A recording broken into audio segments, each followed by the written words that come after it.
Hello students, मेरा नाम है अनुभव स्वामी। और स्टूडेंट्स, आज हम क्लास 10th के चैप्टर लाइट की सीरीज़ को आगे कंटिन्यू करते हुए कुछ नए टॉपिक समझेंगे। इससे पहली वीडियो क्लास में हमने समझा था कि कॉन्वेक्स मिरर के थ्रू इमेज फॉर्मेशन किस तरीके से होती है, और कॉन्वेक्स मिरर के थ्रू जो इमेजेस बनती हैं उनके लिए इमेज फॉर्मेशन के रूल्स क्या हैं, वो रूल्स भी हमने समझे थे। साथ ही हम समझ चुके हैं कि कॉनकेव और कॉन्वेक्स जो मिरर्स हैं इनके डेली लाइफ में क्या यूजेस हैं, ये भी हमने प्रीवियस वीडियो में कंप्लीट कर दिया है टॉपिक। ठीक है ना। तो एक बेटर अंडरस्टैंडिंग के लिए मैं आपको रिकमेंड करूंगा कि आप अगर ये वाला टॉपिक चाहते हैं कि अच्छे से समझ में आए, तो आपको इससे पहली जो वीडियो क्लासेस है वो जरूर देखनी चाहिए। ठीक है, तो चलिए शुरू करते हैं आज का टॉपिक। और आज का हमारा टॉपिक है relation between radius of curvature which is denoted by capital R and focal length which is denoted by small F.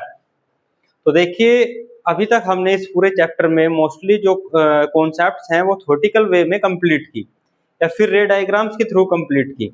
अब कुछ इंपॉर्टेंट फॉर्मूले हैं which are related to both types of mirrors, चाहे वो कॉनकेव मिरर हो चाहे वो convex mirror हो, दोनों ही तरीके के मिरर्स के लिए ये फॉर्मूले यूजफुल हैं। ठीक है ना। तो जो फर्स्ट फॉर्मूला हम समझ रहे हैं वो इस नाम से है कि relation between radius of curvature और फोकल लेंथ के बीच क्या रिलेशन होता है, इसके बारे में बताता है। तो ये फॉर्मूला है focal length is equal to half of radius of curvature. ठीक है ना। या फिर हम ऐसा भी लिख सकते हैं, radius of curvature is 2 times of focal length. ठीक है ना। तो ये ऑलरेडी मैं बता चुका हूं कि what is radius of curvature and what is focal length.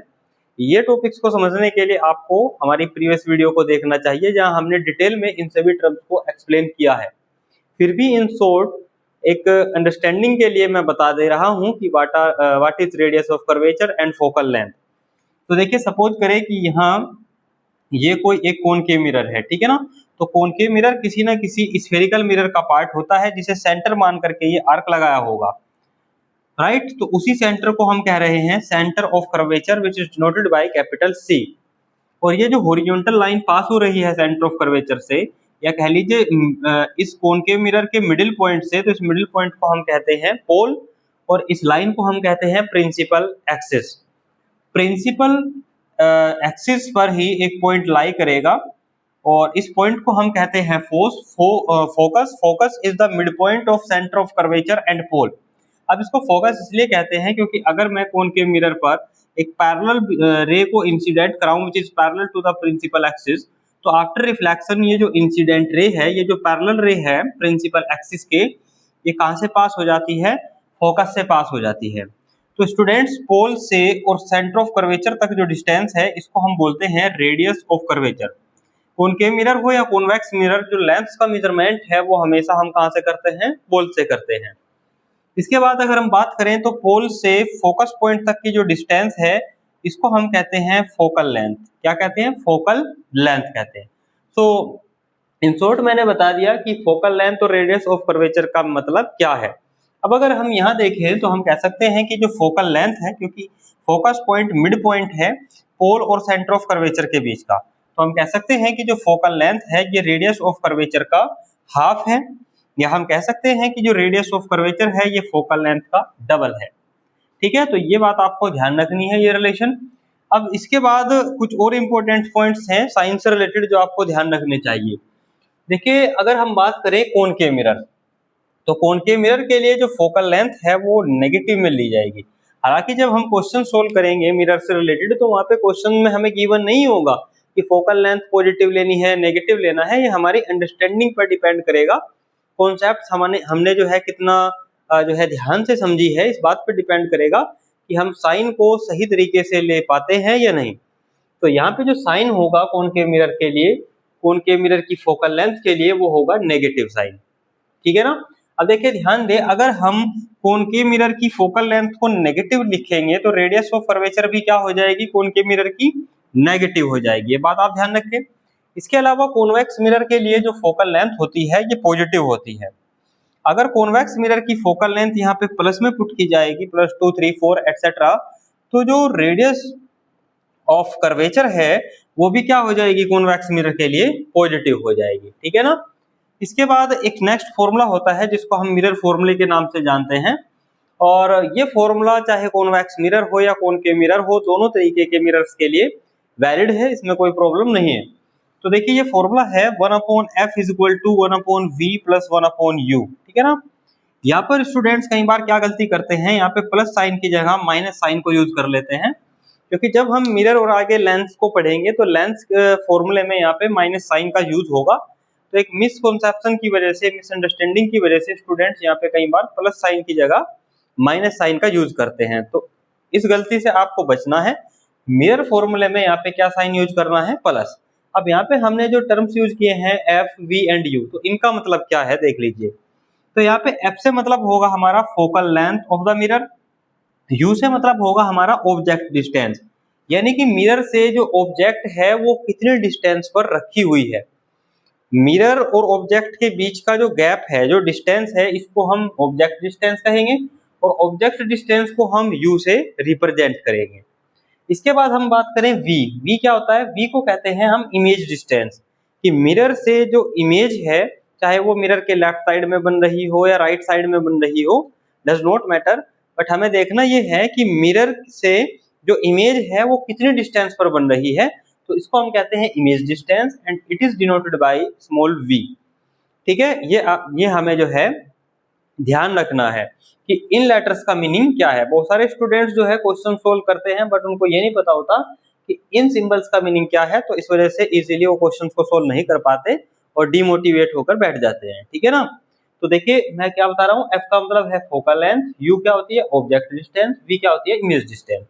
ये बात मैं पहले भी क्लियर कर चुका हूँ कि जब भी हम कोई डिस्टेंस मेजर करते हैं, चाहे मिरर से ऑब्जेक्ट की डिस्टेंस मेजर कर रहे हों या मिरर से इमेज की डिस्टेंस मेजर कर रहे हों, तो वो डिस्टेंस कहाँ से मेजर की जाएगी, from the pole of mirror, यानी मिरर के पोल से हम उसको मेजर करेंगे। जिस तरीके से कोऑर्डिनेट ज्योमेट्री में हम सभी डिस्टेंसेस का मेजरमेंट कहाँ से लेते हैं, ओरिजिन से लेते हैं, राइट। ये बात आपको ध्यान रखनी है। इसके बाद मैं साइन कन्वेंशन से रिलेटेड भी कुछ रूल्स बता रहा हूँ जिनको लेकर के स्टूडेंट्स में बहुत ज्यादा मिसअंडरस्टैंडिंग होती है। वो कई बार इस बात को लेकर कंफ्यूज होते हैं कि कब और किस सिचुएशन में और किस मिरर के लिए हमें कौन सी वैल्यूज को पॉजिटिव लेना चाहिए और कौन सी वैल्यूज को नेगेटिव लेना चाहिए। लेकिन उससे पहले आप ये सब कुछ नोट कर ले, फिर हम आगे के टॉपिक को देख लेंगे।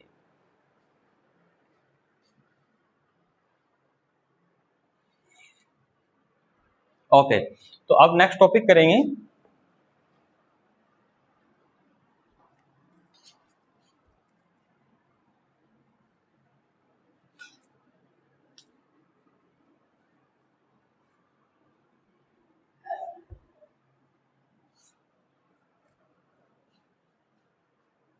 चलिए तो देखिए हम ये देख लेते हैं कि किन सिचुएशंस में हमें यू वी एफ इनकी वैल्यूज को प्लस लेना चाहिए और कब माइनस लेना चाहिए। तो मैं सबसे पहले बात कर लेता हूं for concave mirror. Concave mirror के लिए देखिए, कॉनकेव मिरर के लिए अगर हम यू की बात करें, यू का मतलब क्या है, यहाँ पे ऑब्जेक्ट डिस्टेंस लिख देता हूं मैं। अगर हम सबसे पहले बात करें ऑब्जेक्ट डिस्टेंस की, तो ऑब्जेक्ट डिस्टेंस की जो वैल्यू है जिसको हम यू से रिप्रेजेंट कर रहे हैं, इसको हमें क्या लेना है, ऑलवेज नेगेटिव। क्या लेना है वैल्यू को, हमें ऑलवेज नेगेटिव लेना है यू की वैल्यू को। इसके बाद अब बात करें इमेज डिस्टेंस की। इमेज डिस्टेंस, तो इमेज डिस्टेंस को हम रिप्रेजेंट करते हैं v से रिप्रेजेंट करते हैं। तो इमेज डिस्टेंस की जो वैल्यू है वो 5 केसेस, जो हमने रे डायग्राम में स्टार्ट के 5 केसेस किए थे, उनमें जो वैल्यू है उसको लिया जाता है v की वैल्यू को नेगेटिव। तो कुछ केसेस में v की वैल्यू नेगेटिव हो सकती है, और कुछ केसेस में, जो हमने लास्ट केस किया था when the object placed between pole and focus, और उसमें वर्चुअल और इरेक्ट इमेज बनी थी, तो तब v की वैल्यू जो है वो राइट साइड में बनी, राइट साइड में इमेज बनी। तो सिचुएशन में v की वैल्यू को क्या लेना चाहिए, पॉजिटिव। तो यहाँ पे जो v है यानी इमेज डिस्टेंस है, मे बी नेगेटिव और पॉजिटिव, ठीक है ना। यहाँ पे ऑलवेज वाली कंडीशन अप्लाई नहीं होगी कि हमेशा पॉजिटिव ही होती है हमेशा नेगेटिव भी होती है। ये डिपेंड करता है कि जो इमेज है कॉनकेव मिरर की लेफ्ट साइड में है कि राइट साइड में है। अगर इमेज लेफ्ट साइड में है मिरर से, तो हम कहेंगे कि v की वैल्यू नेगेटिव है, और अगर इमेज राइट साइड में है तो हम कहेंगे कि v की वैल्यू पॉजिटिव है, राइट। ये हमें ध्यान रखना है। इसके बाद बात करें फोकल लेंथ की। तो फोकल लेंथ की जो वैल्यू है, यानी f से इसको डिनोट करेंगे, ये हमें लेनी है ऑलवेज नेगेटिव। क्या लेंगे कॉनकेव मिरर के लिए? फोकल लेंथ को नेगेटिव। इसके बाद बात करें रेडियस ऑफ कर्वेचर की।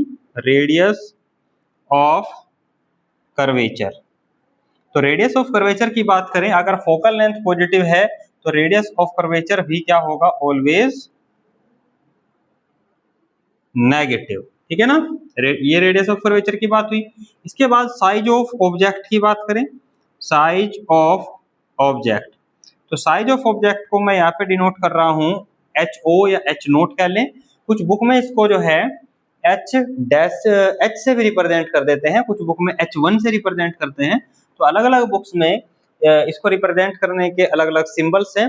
तो HO से इजीली हम याद रख सकते हैं, O फॉर ऑब्जेक्ट होगा यहाँ पे। तो साइज ऑफ ऑब्जेक्ट, क्योंकि ऑब्जेक्ट को हम मोस्टली कंडीशंस में मिरर के सामने सीधा रखते हैं, इरेक्ट रखते हैं, इस वजह से साइज ऑफ ऑब्जेक्ट की जो वैल्यू है इसको हम क्या लेंगे? Always positive. ये वैल्यू हम हमेशा क्या लेंगे? Always positive. इसके बाद बात करें साइज ऑफ इमेज, तो देखिए यहाँ पे दो कंडीशन होगी साइज ऑफ इमेज के लिए। अगर इमेज वर्चुअल है, if image is virtual and erect, अगर इमेज वर्चुअल और इरेक्ट है यानी सीधी है, तो सिचुएशन में हम इमेज के साइज को लेंगे पॉजिटिव। क्या लेंगे? उस कंडीशन में जो साइज ऑफ इमेज है वो क्या होगा? पॉजिटिव होगा। और दूसरी कंडीशन ये है, if image is real and inverted. यहां तक दिख रहा है आपको? एक मिनट में चेक कर लेता हूं। Okay, no problem. तो अगर if image is real and inverted, अगर ऐसा है यानी उल्टी इमेज बन रही है, तो सिचुएशन में आप इमेज का जो साइज है, जिसको कि मैं कहीं से रिप्रेजेंट करूंगा HI से, I फॉर क्या होगा यहाँ पे? इमेज होगा, HI से हम रिप्रेजेंट कर लेते हैं। तो सिचुएशन में आप जो इमेज का साइज है वो क्या लेंगे? नेगेटिव, ठीक है ना। ये बहुत इंपॉर्टेंट पॉइंट्स मैंने लिखे हैं, जिनको लेकर के मोस्टली स्टूडेंट्स जो है मैक्सिमम टाइम कंफ्यूज रहते हैं कि कब कौन सी वैल्यू प्लस लें और कब कौन सी वैल्यू हमें माइनस लेनी चाहिए, राइट। तो ये आप कॉपी में जरूर नोट करें अपनी।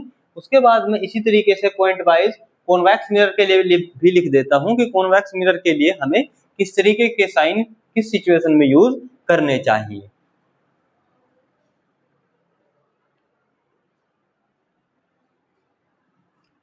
ठीक है, तो अब हम आगे बढ़ जाते हैं। तो ये कॉनकेव मिरर के लिए लिख दिया हमने, ठीक है ना। अब कॉन्वेक्स मिरर के लिए लिखेंगे। तो हम एक काम करते हैं, यहाँ पर हेडिंग को चेंज कर देते हैं, यहाँ पे लिख देते हैं फॉर कॉन्वेक्स मिरर, ठीक है ना। कॉन्वेक्स मिरर के लिए तो सबसे पहले हमने बात की थी ऑब्जेक्ट डिस्टेंस के लिए, ऑब्जेक्ट डिस्टेंस। तो ऑब्जेक्ट डिस्टेंस कॉन्वेक्स मिरर के लिए भी हमेशा क्या रहेगी? नेगेटिव ही लेनी है। उसके बाद हमने बात की थी इमेज डिस्टेंस की, right. Image distance which is denoted by small v। तो इमेज डिस्टेंस की वैल्यू जो है ये यहाँ पे होगी ऑलवेज पॉजिटिव, ऑलवेज, राइट। इसको करेक्ट करेंगे यहाँ पे कि जो कॉन्वेक्स मिरर है, तो कॉन्वेक्स मिरर की जो इमेज है वो किधर बनती है?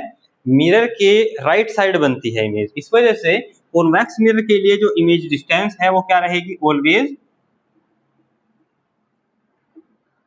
पॉजिटिव, ठीक है।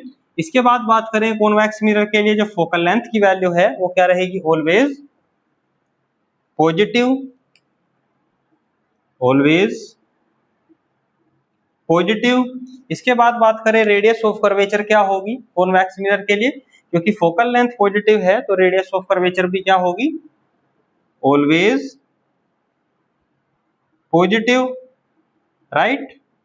यानी कैपिटल आर की वैल्यू भी क्या होगी, always positive. Size of object की बात करें तो ऑब्जेक्ट जो है ऑब्वियसली मिरर के सामने सीधी रखी जाती है, इस वजह से जो HO यानी साइज ऑफ ऑब्जेक्ट की वैल्यू है वो भी क्या लेंगे, always positive.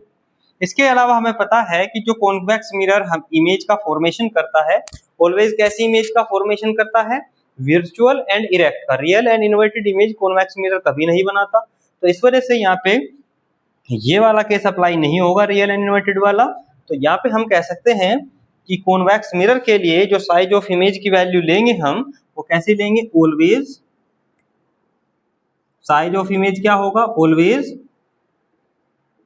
Positive, right. Size of image क्या लेंगे, ऑलवेज पॉजिटिव, ठीक है ना। तो ये पॉइंट्स कॉन्वेक्स मिरर के लिए हो गए। इन्हें 1 बाय 1 जो है आप अपनी नोटबुक में नोट कर लें, ये बहुत यूजफुल होने वाले हैं आगे आने वाली जब हम प्रॉब्लम सॉल्व करेंगे रिलेटेड टू मिरर, तो वहाँ पे बड़े बेनिफिशियल होने वाले हैं ये टॉपिक। और इनमें कंफ्यूजन भी बहुत ज्यादा होता है स्टूडेंट्स को, ठीक है ना, इस वजह से मैंने पॉइंट बना के लिख दिए ताकि कोई भी कंफ्यूजन ना हो। और नोट आप जरूर करें ताकि आप बाद में भी इन टॉपिक्स को पॉइंट्स को जो है रिवाइज कर सके, ठीक है ना।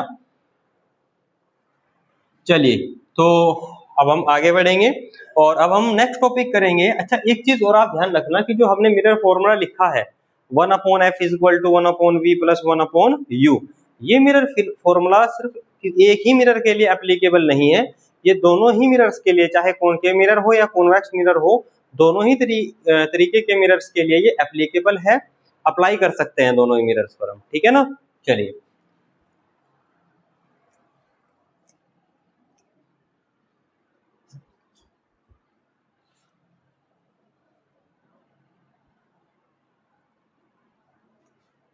ठीक है, तो अब हम नेक्स्ट टॉपिक करेंगे और टॉपिक का नाम होगा मैग्नीफिकेशन।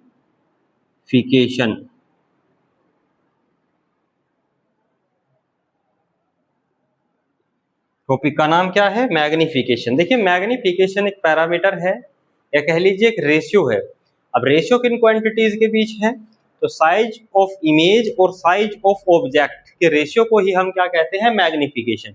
मैग्नीफिकेशन वो क्वांटिटी है, वो पैरामीटर है जिसके थ्रू हमें एक तरीके से ये पता चलता है कि ऑब्जेक्ट के रियल साइज के कंपैरिजन में जो इमेज का साइज है वो कितने टाइम्स एक्सटेंड हुआ है या कितने टाइम्स रिड्यूस हुआ है।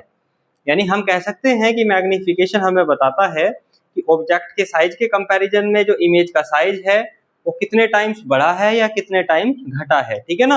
ये टर्म्स हमें इस चीज के बारे में बताता है।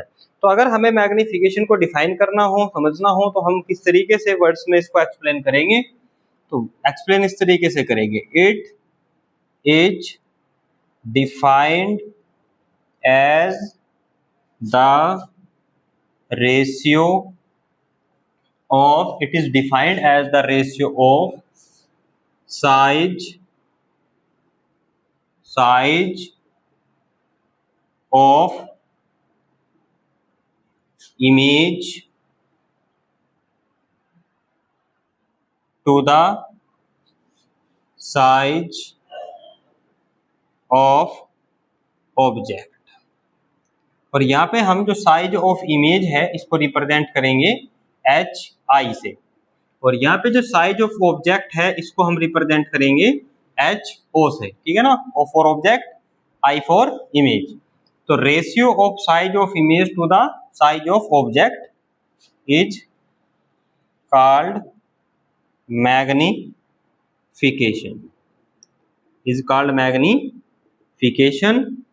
It is denoted. इसको कहीं से डिनोट करेंगे, किस सिंबल से प्रदर्शित करेंगे, तो it is denoted by small m। Magnification को स्मॉल m से रिप्रेजेंट करते हैं। तो लैंग्वेज में हमने लिखा है कि मैग्नीफिकेशन का मतलब होता है साइज ऑफ इमेज का साइज ऑफ ऑब्जेक्ट से रेशियो, इसे हम मैग्नीफिकेशन कहते हैं। अब मैग्नीफिकेशन की कोई क्वांटिटी तो होती नहीं है, ठीक है ना, एक तो ये ध्यान रख ले। कुछ अलग अलग बुक्स में जो सिंबल्स हैं वो अलग अलग तरीके से यूज किए जाते हैं, तो इसी फॉर्मूले को हर किताब में अलग अलग सिंबल्स का यूज करके बताया गया है। जैसे कि यहाँ पे मैं लिख रहा हूँ HI/HO, तो हाँ, ये हो गया साइज ऑफ इमेज, ये हो गया साइज ऑफ ऑब्जेक्ट, ठीक है। अब अगर मैं लिख देता हूँ H'/H, तो कुछ भी बुक में इसको इस तरीके से रिप्रेजेंट किया है, ये size of image, size of object.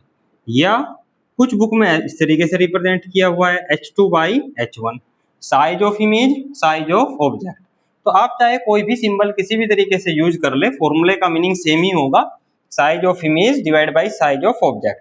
तो सिंप्लिसिटी के लिए मैं यहाँ पे HI/HO लिख रहा हूँ, कुछ बुक्स में H'/H लिखा होता है, कुछ बुक्स में H2/H1 लिखा है। तो इस वजह से सिंबल्स की वजह से आपको कंफ्यूज नहीं होना है, चाहे किसी भी तरीके से सिंबल्स यूज किए गए हों, ठीक है ना। एक तो ये बात होगी।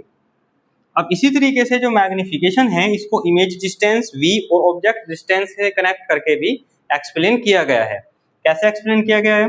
तो ऑल्सो जो मैग्निफिकेशन ऑफ मिरर है, ये negative of v upon u होता है, यानी इमेज डिस्टेंस और ऑब्जेक्ट डिस्टेंस के रेशियो का जो नेगेटिव है, इसको भी हम क्या कहते हैं? मैग्निफिकेशन कहते हैं।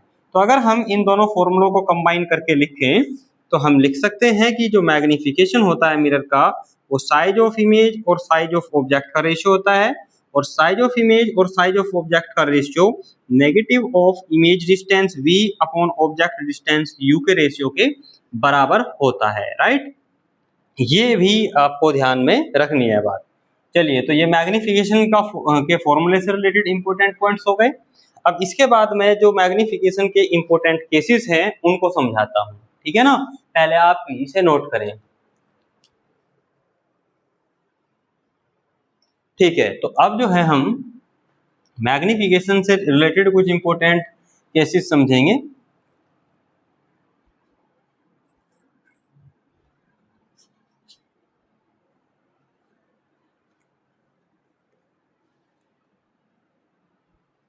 तो अब नेक्स्ट टॉपिक होगा important cases related to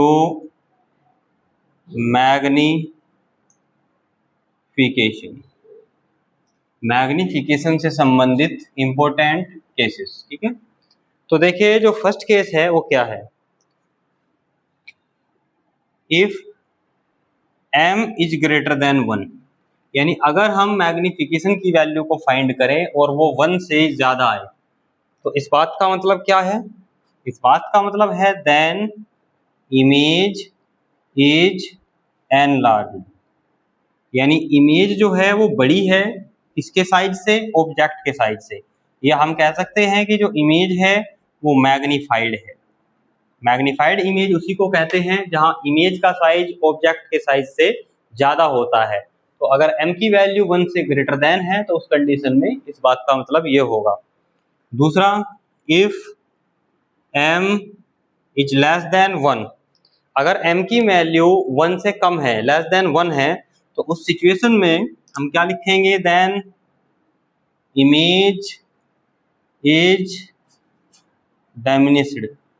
diminished, ठीक है। यानी इमेज जो है ये स्मॉल है, या हम लिख सकते हैं और रिड्यूस्ड लिख सकते हैं, ठीक है ना। यानी जो इमेज का साइज है वो ऑब्जेक्ट से कम है, ऑब्जेक्ट के कंपैरिजन में इमेज का साइज घटा हुआ है, रिड्यूस्ड है। कब? अगर m यानी मैग्निफिकेशन की वैल्यू 1 से कम हो, जैसे 0.5, 0.3, 0.6, इस तरीके से। If m is equal to 1, अगर मैग्निफिकेशन की वैल्यू 1 है तो इस बात से क्या मतलब है?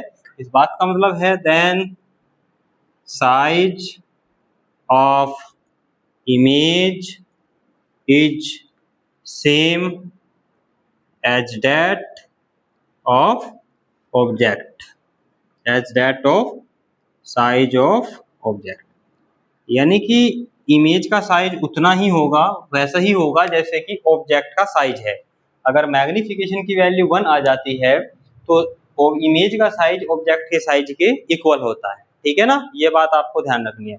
अच्छा, चलिए आपसे मैं क्वेश्चन करता हूँ, क्या आप बता सकेंगे कि प्लेन मिरर के लिए मैग्निफिकेशन की वैल्यू क्या होनी चाहिए?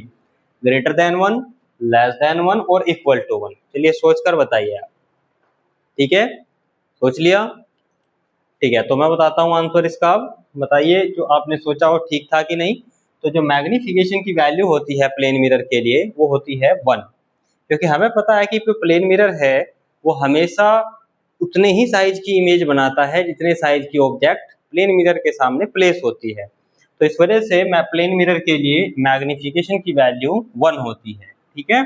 इसके अलावा अगर हम मैग्नीफिकेशन के साइंस को लेकर के देखें कि अगर मैग्नीफिकेशन की वैल्यू पॉजिटिव है या नेगेटिव है, तो if magnification m is positive, तो अगर मैग्नीफिकेशन की वैल्यू पॉजिटिव है प्लस है तो इस बात का मतलब क्या है, तो इस बात से मतलब है कि इमेज जो होगी then image is virtual and erect. तो इस बात का मतलब होगा कि इमेज जो है वो वर्चुअल है और इरेक्ट है, यानी सीधी इमेज बन रही है, ठीक है ना। इफ m इज नेगेटिव, अगर मैग्नीफिकेशन की वैल्यू नेगेटिव है तो इस बात का मतलब क्या है कि जो इमेज है ये रियल है एंड इन्वर्टेड है, ठीक है ना। मैं एग्जांपल के तौर पे आपको अभी बता देता हूँ। जैसे कि सपोज करें कि कहीं पे मैग्नीफिकेशन की वैल्यू आ रही है -2, ठीक है ना। तो अब कुछ स्टूडेंट सोचेंगे कि जो -2 है ये तो लेस देन 1 हुआ, तो उस हिसाब से क्या हुआ, इमेज रिड्यूस हो गई, ठीक है ना। देखिए यहाँ पे एक्चुअल में हमें समझना ये है कि माइनस साइन का अलग मीनिंग है और 2 का अलग मीनिंग है। ये जो माइनस यानी नेगेटिव साइन है ये बता रहा है कि जो इमेज है ये रियल एंड इन्वर्टेड है। नेगेटिव साइन क्या बता रहा है हमें कि जो इमेज है ये रियल एंड इन्वर्टेड है। और जो 2 है ये 2 बता रहा है कि 2 की वैल्यू जो है इज ग्रेटर देन 1 है। तो इससे ये पता चल रहा है कि जो इमेज है ये एनलार्ज है, यानी 2 टाइम्स है, दुगनी है, किसके साइज से, ऑब्जेक्ट के साइज से। तो यहाँ पे हम कहेंगे कि जो इमेज है ये एनलार्ज है, ठीक है ना। आई थिंक आपको समझ आ गया होगा। अब देखो हमें पता है कि प्लेन मिरर के लिए प्लेन मिरर जो होता है ये इक्वल साइज की इमेज बनाता है, जितने साइज की ऑब्जेक्ट की इमेज है उसी साइज की इमेज, जितने जो साइज जो है ऑब्जेक्ट का है वही साइज किसका रहेगा, इमेज का रहेगा प्लेन मिरर के लिए। लेकिन प्लेन मिरर जो है क्या रियल इमेज बनाता है या वर्चुअल इमेज बनाता है। तो प्लेन मिरर की कैरेक्टरिस्टिक हम पहले पढ़ चुके हैं, प्लेन मिरर जो है वर्चुअल इमेज बनाता है और इरेक्ट भी होती है। तो वर्चुअल और इरेक्ट है तो उसके लिए क्या साइन लगेगा, प्लस। अब चूंकि size of image is equal to the size of object है फॉर प्लेन मिरर, तो उसके लिए क्या साइन लगेगा, +1, ठीक है। तो ये बात ध्यान रखिए, ये किसके लिए पॉइंट हो गया, प्लेन मिरर के लिए हो गया, ठीक है ना। अगर आपको कोई भी डाउट हो तो आप कमेंट सेक्शन में क्वेश्चन जरूर पूछ सकते हैं, कोई प्रॉब्लम नहीं है। तो ये पॉइंट्स आप जरूर नोट करें, ठीक है।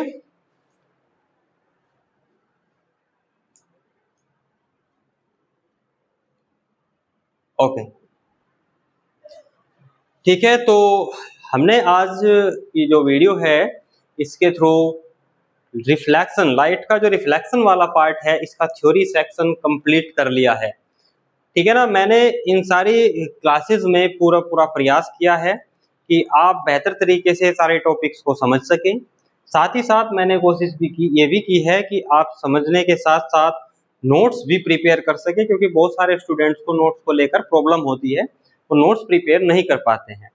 तो आपको अंडरस्टैंडिंग पर, समझने पर ज़्यादा ध्यान देना है। ये भी आप ध्यान रखें, नोट्स हमारे लिए इसलिए नेसेसरी हो जाते हैं क्योंकि एग्जाम टाइम पे नोट्स बहुत ज़्यादा बेनिफिशियल होते हैं, हमारे टाइम सेवर का काम करते हैं और हम टाइम को कंज्यूम करते हुए, टाइम को सेव करते हुए कह सकते हैं क्विकली अपने सिलेबस को रिवाइज कर सकते हैं, ठीक है ना।